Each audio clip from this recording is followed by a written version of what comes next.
Well, for this edition of GBN America, I'm very pleased to be joined by somebody who's a good friend of mine. She's a best-selling, New York Times selling author. She's got the Candace Owens Show. Meghan Markle's story is one of transformation and reinvention. She rose to fame as an actress, captivating audiences with her talent and charisma. Her marriage to Prince Harry captivated the world. It was a fairy tale romance, yet their union was more than just a royal wedding. It symbolized a break from tradition. Markle, a biracial American divorcee, brought a fresh perspective to the monarchy. This modern sensibility both charmed and unsettled observers. Markle's entrance into the royal family was met with excitement. Here was a woman of substance. She was intelligent, compassionate, and committed to social justice. Her presence promised change. She championed causes close to her heart. On the Daily Wire, yeah, it's the one and only Candace Owens joins me. Candace, welcome to GBN America. What a pleasure. Thank you so much for having me. Not at all. Now, between our two countries over the centuries, we've exported many things to you and you've exported many things to us. And I always think when it comes to trends and food and all the things we do, America generally does things first and we do things second. But a recent export from the United Kingdom to America is a young couple. They were part of the royal family. They were their royal highnesses. They're now just the Duke and Duchess of Sussex. And we've exported them, Candace, to you. And they're living happily on the west coast of America. And it would seem that after the quite shock cancer diagnosis of the king, that Harry only spent 24 hours in the country, a half-hour meeting with his dad, no reconciliation with his brother, and he's coming back to you in America. Are you pleased to see him return? We are not pleased to see him return. We certainly were not pleased to see him here at all. I was very content with them being put in Canada, but I obviously knew that they would end up in LA because that was Meghan's dream. Her dream was to be an A-lister, and she was unable to make it to those A-list parties on the basis of her own merit as an actress. You know, she wasn't a very good actress, and so she figured out how to maneuver that by marrying a prince who, the only way to say it is, he's just not as intelligent as her. He's not reading the situation as clearly as other people are reading it, and he has been subjected to her manipulation. And I do also want to say this because it's really important of why their story became so big, and her using the Black Lives Matter movement, which was very big at that time before people started to understood that really what they were advocating for were Marxist principles. It's why she became the princess of BLM, because what's one of the biggest principles of Marxism? The breakdown of family. Black Lives Matter on their charter stated that they wanted to deconstruct the nuclear family. Well, Meghan Markle wanted to deconstruct a family. Right. And she was going to pretend that it was for something noble. Racism, it wasn't so. It was really because she wanted fame and she wanted wealth. And, I don't want to say that Prince Harry was an unwitting participant. I think he obviously is not as smart as her, but also he liked the fame and he liked the attention in a certain way as well. And we had a very, very, very sad circumstance that played out here. So I'm not entirely shocked that he didn't spend that much time with his father. I have not been holding my breath for them to unify as a family, because some of the things that were done, quite literally selling your family for profit, it's unheard of. But it's a Marxist belief that there's something more noble. There's something that the state wants you to believe in that's more noble. And in that circumstance, it's racism must be fought. But in reality, what's buried underneath is a state incentive to make people disloyal to the people that they should be the most loyal to. So no sympathy for Prince Harry, but a lot of sympathy for King Charles. Yeah, I mean, it's very difficult for the Queen to forgive him. It's very difficult for William and Kate to forgive him, given the awful things he wrote about them in that book, Spare. I guess if he was to apologise, then forgiveness might follow. And there were certainly some in this country, Candace, hoping for reconciliation. But, your thesis is that basically she's using him. She's using the fact that he's a British prince, and it's all about her. Now, what I'm interested in, is it just about money? Because they appear to have been paid a lot of money, in many cases for not producing very much content. Is it just about money and fame? Or do you think, Candace Owens, that somewhere within Meghan there are political ambitions? I actually don't believe that there are any political ambitions there, mostly because she's simply not well liked. She spoke out against racism and inequality. She used her platform to amplify marginalized voices. However, her outspoken nature also drew criticism. Some saw her as a disruptor, a threat to the monarchy's carefully constructed image. The Duchess of Sussex has navigated this complex landscape with grace and resilience. She has remained true to herself, even in the face of adversity. Her journey is a testament to the evolving role of women in society. She is a modern icon, challenging conventions and inspiring millions. Her story is far from over. She continues to use her voice to advocate for change. She is a powerful force for good in the world. Candace Owens, a Conservative commentator, has been a vocal critic of Meghan Markle. Owens has accused Markle of harbouring a radical political agenda, labelling her the Princess of BLM. This label is significant. It attempts to link Markle to the Black Lives Matter movement, a movement often demonized and misrepresented by right-wing figures.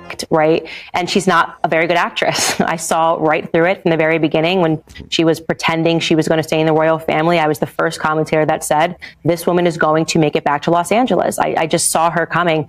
So she's not that shrewd, and unfortunately right now, that sort of politicking is not finding a home in America. We don't want bad faith actors. We don't want a bunch of people that are going to opine about racism and sexism and misogyny. We want people that are being honest about the fact that we have a lot of issues in this country and we're not going to beat them by hating one another. And so she's not a perfect fit. Like I said, she caught a moment and there was very much a government incentive to cause so much division with BLM, but she's not going to run in politics. She's very happy where she is in a multi-million-dollar mansion lunching with Oprah. That was her dream and she got it. No, you may be right. I mean, I must admit, I'd always thought there was a political ambition, but maybe you're right. And yet, when it comes to whichever company they work with, Netflix, whoever it is, they've been paid all these large sums of money to produce little content or a load of rubbish. At what point does Los Angeles wake up and say, you know what, these guys are no good?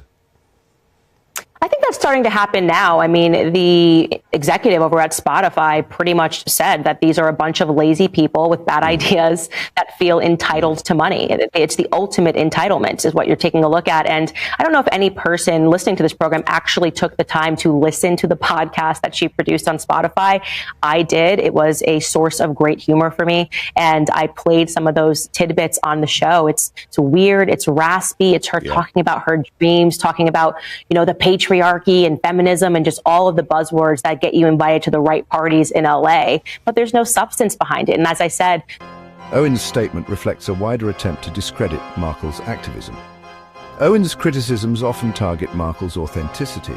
She has accused Markle of being performative and opportunistic in her actions. This is a common tactic used to undermine women in the public eye. By questioning their motives, detractors hope to diminish their impact. Owens' comments are part of a larger pattern of scrutiny faced by the Duchess of Sussex. This scrutiny is amplified by social media. Owens' large online platform allows her to spread her message widely. Her comments generate significant engagement, reflecting the polarized opinions about Markle. Some support Owens' criticism, viewing Markle as a threat to tradition. Others defend the Duchess, praising her courage and compassion. The Princess of BLM narrative reveals the complexities of navigating race, loyalty, and activism in the public eye. It highlights the challenges faced by women who dare to break the mold. Markle's experience underscores the need for nuanced and respectful dialogue, even in the face of disagreement. The reason why it failed is because people want authenticity, and unfortunately, they aren't getting that from this couple anymore. So they're just going to keep being shuffled from award show to award show, given awards for basically doing absolutely nothing but acquiescing to a government narrative. It's quite pathetic, and it's sad because Harry was so well liked. He was kind of like the bad boy prince. People liked him because he seemed so authentic, and now he was loved. He really was. Yeah, he was. I loved him. He was the good looking. He was good looking. He was charming. He did his tours in Afghanistan. He was in the front line. He was fun. He had lots of pretty girlfriends. He'd go down to the pub. He'd do things Candace, that most young lads either do or would like to do. I think, actually, and I remember asking my daughters, I'm asking my daughters when they were teenagers, early teenagers, what they thought of the royal family. And they both said, oh, the royal family, it's so cool. Now, I'd never thought of the royal family as cool, but Harry did make it cool, didn't he? In January 2025, wildfires ravaged parts of California. Meghan Markle and Prince Harry visited the affected areas, offering support and comfort to those impacted. They walked through devastated neighborhoods. They spoke with relief workers. They engaged with victims. Their actions were intended to bring attention to the disaster and offer support. However, their efforts were met with mixed reactions. Candace, true to form, seized on the opportunity to criticize Markle. She mocked Markle's actions, calling her an inauthentic ambulance chaser. Owens ridiculed seemingly trivial acts like Markle removing a bin lid. She questioned the authenticity and usefulness of these gestures. This criticism, while harsh, resonated with some. They saw the visit as a publicity stunt, an attempt to capitalize on tragedy. Others defended Markle, praising her empathy and willingness to help. They pointed to the Archewell Foundation's financial contributions to the relief efforts. They highlighted the couple's genuine interactions with victims. The public remained divided. The wildfire relief controversy illustrates the challenges faced by public figures. Every action is scrutinized. Motives are questioned. The pressure is immense. It is a reminder that even with good intentions, it is impossible to please everyone.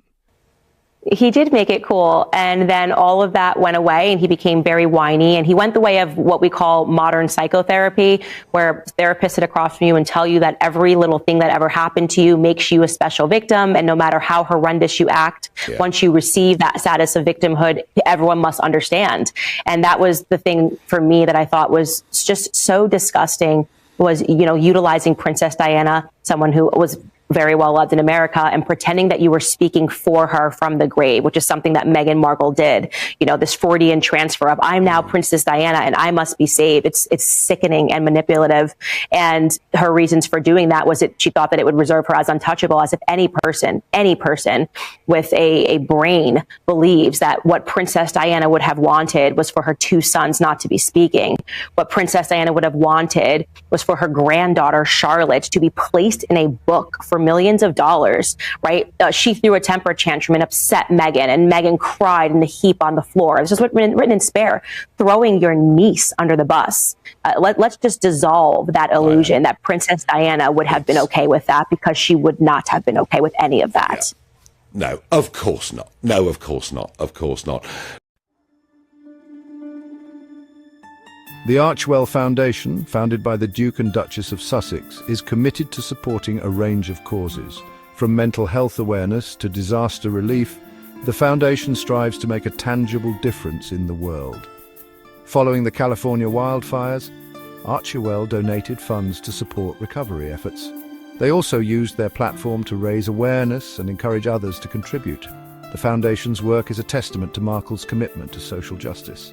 Through Archewell, she can channel her passion into concrete action. The foundation's efforts are a powerful counterpoint to criticisms of inauthenticity.